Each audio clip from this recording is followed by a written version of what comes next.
Okay, quick question for all the teachers out there. What do you do when you got students who just won't participate? Like you're asking questions, you're setting up activities, and they're just sitting there like this. Yep, we've all been there. So in this short video, I'm going to share 3 simple, practical ways to encourage participation, especially from the quiet, the hesitant, or the please don't call on me students. So let's get into it.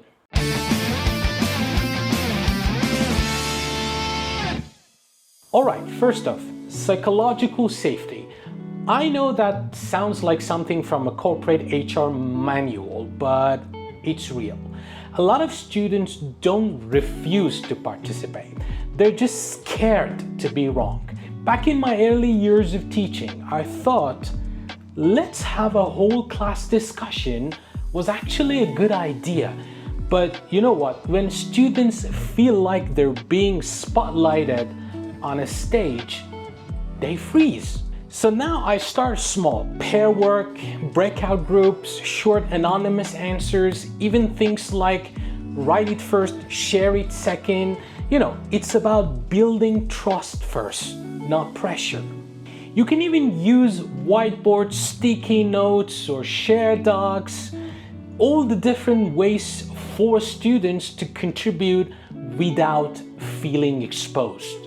Because let's be honest, if I felt like I might get laughed at for speaking up, I'd stay quiet too. And once they feel safe, you'll be amazed at who starts participating. Now here's the second tip, and this one sounds obvious, but we often forget it. If they don't care about the topic, they won't talk about it. So what I try to do is to find the sweet spot between the syllabus and their real lives. Let's say we're doing this discussion activity. Instead of should we ban homework, I'll go with something like what would a school look like if students were in charge? Suddenly eyes light up, opinions come out, and participation happens. And hey, if you're teaching large classes and wondering how you're supposed to tailor content for 30 plus students, I got a whole video on that. It's called How to Assess Large Classes.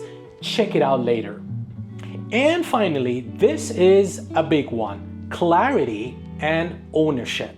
Some students don't participate because they don't actually know what's expected. Or even worse, they think they're being judged just for speaking. So I like to co-create participation goals with the students. Nothing fancy. It could be as simple as try to share one idea today, or ask a question during the group work. When they're part of that process, they take more ownership. And when you reflect with them, even for 30 seconds, it builds trust. This kind of reflective teaching is something I talk a lot about in my other video on how to design fair and inclusive assessment. If you've missed that, it's all about giving every learner a real chance to succeed.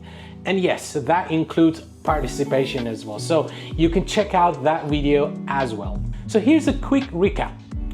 Number 1, lower the pressure. Number 2, raise the relevance. Number 3, clarify expectations with the students, not just for them. You know, these aren't magic tricks, but they work. And when they don't, well, I talk about what to do next in my video on how to handle disrespectful students. Because, you know, some students aren't just disengaged, they start pushing back. And that's a whole different story. Let me know in the comments what's worked for you with reluctant students, or what's still a struggle. I'd love to hear your experiences. And if you're into videos about assessment, classroom strategies, or teacher reflection, you're in the right place. Hit subscribe and I'll see you in the next one.